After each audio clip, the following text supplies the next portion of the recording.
Hi, my name is Rogelio Nochebuena, and I'm a student of Professor John Reif Schneider from Duke University, and I'm taking his class on Machine Learning Foundations for Product Manager. The basic objective of this video is to show that it's possible to figure out the output power of a combined cycle plant, electrical plant, utilizing some machine learning tools.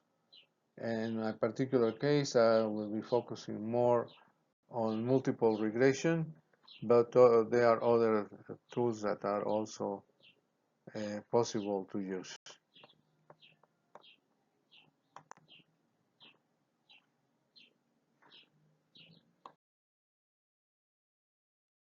Hi. In this slide, the basic objective is to show how it is possible to calculate the electrical output power of a combined cycle power plant, and we're going to be taking into consideration different variables that include the ambient temperature in degrees Celsius, the ambient pressure given in millibars, the relative humidity and given in percentage, and the exhaust vacuum levels given in centimeters of mercury. With that information, it is possible to calculate the output power in megawatts for that combined cycle plant. Hi, in this particular slide, what we have is a portion of the information of the data set that the professor provided us with to make our predictions. And as you can see, we are displaying the ambient temperature in degrees C, the vacuum levels or the exhaust vacuums in centimeters of mercury, the ambient pressure given in millibars, the relative humidity in percentage, and in the left-hand side we have the electrical power output of the plant. This is just a small portion of the data set, but it gives you an idea of what's going on. To make my calculations or my predictions for the machine learning the tool that I'm going to be using is that is multiple regression utilizing Microsoft Excel. I started by going to the main spreadsheet, and if you see one of the windows says data, by clicking that window, it will appear on the upper right hand corner an icon that says data analytic.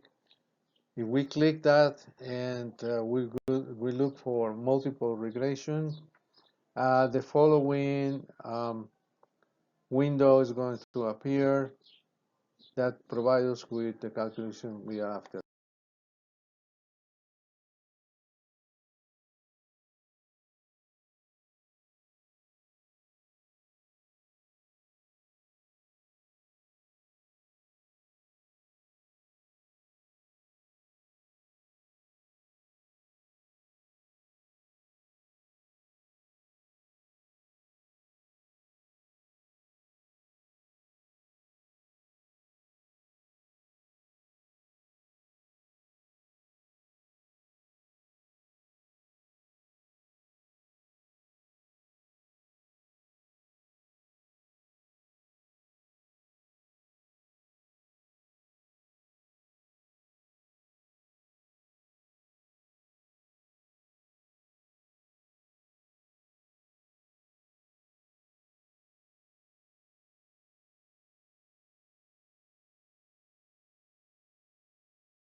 Well, over here we see the table that appears and it says summary output.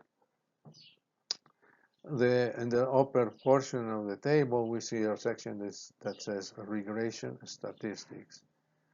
The multiple regression levels that we were able to get are in the order of 0.9638, which tell us that there is very good correlation between the calculations that we make and the actual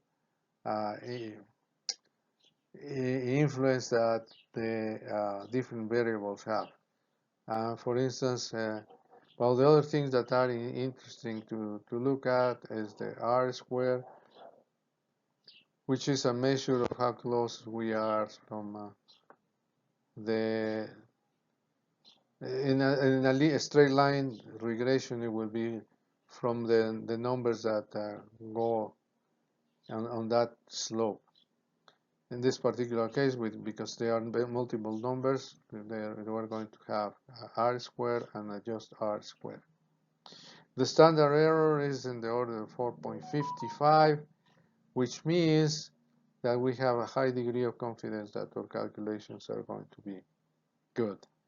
In the lower portion of the table, we're going to have the coefficients, and that information has to do with how much how strong is the influence of the different variables that we are playing with. In other words, the ambient temperature, the vacuum, the ambient pressure, and the relative humidity. And as we can see, the coefficients have some different numerical values. One of the things that is interesting and important to mention is that intercept. And I'll talk a little bit more in the next slide. From the previous slide, we found out that the values of R and adjusted R are high, and it means that we can have a good idea that our calculations are going to be close to the net hourly electrical power output power from the plant. The main equation to make those calculations is there. Y equal to B0. In many instances, you're going to find out as beta 0, but let's say that is B0 plus B1, X1. Those are the contributions of the different coefficients, and X1, X2, X3, X to the n are the actual value of the selected levels of ambient temperature, exhaust vacuum, ambient pressure, and relative humidity that we selected. V0 is the intercept, which means that in the absence of any value for V1, V0, V3, or Vn, it will be the place where the line crosses the vertical axis of a plot, and in this particular case corresponds to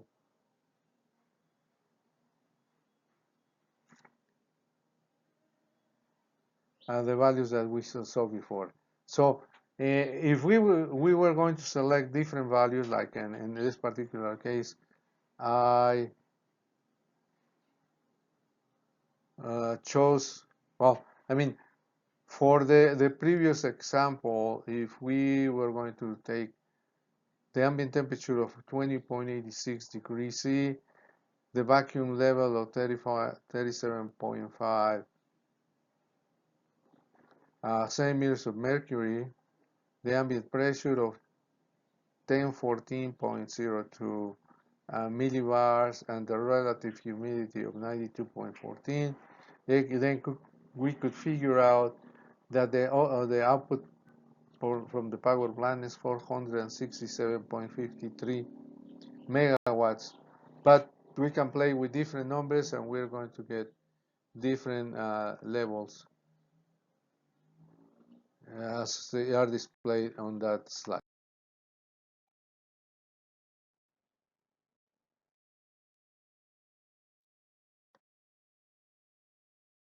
Well, in conclusion,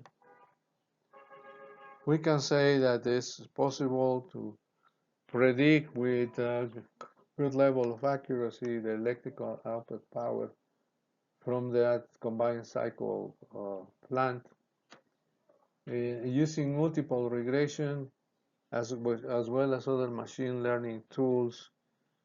It's possible, as I say, predict with a high level of accuracy what kind of power we can generate. From the information that we got from Excel, we have been able to calculate R squared, which is an important statistical measure. And the other thing that we have is the standard error, in this particular case 4.55, which means that we can have a degree of confidence that our calculations are going to be close to the actual value of the plant. Based on the work of another student with the name Arnaud Kumar, we can compare his calculations using decision tree regression for R2 squared. He found that they were going to be in the order of 0.9288 to 0.9522. Using other tool, random forest regression, he found that R squared fluctuates between 0.918, I say yes, and 0.9644. So that concludes my presentation, and I thank you for your time. Have a lovely time.